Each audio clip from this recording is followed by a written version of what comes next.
Pipiolo, ¿cómo te lo pasas? Antes de ir a mimir, Pipiolo, están haciendo tiempo, Normalmente a esta hora ya están durmiendo. Vamos, en la jaula, para dormir. Único que hoy están aquí los dos juguetones, ya que Mañi y Estilla sí que están durmiendo.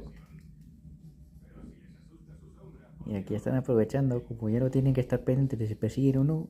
Cortina, a Pipiolo, lo que hace.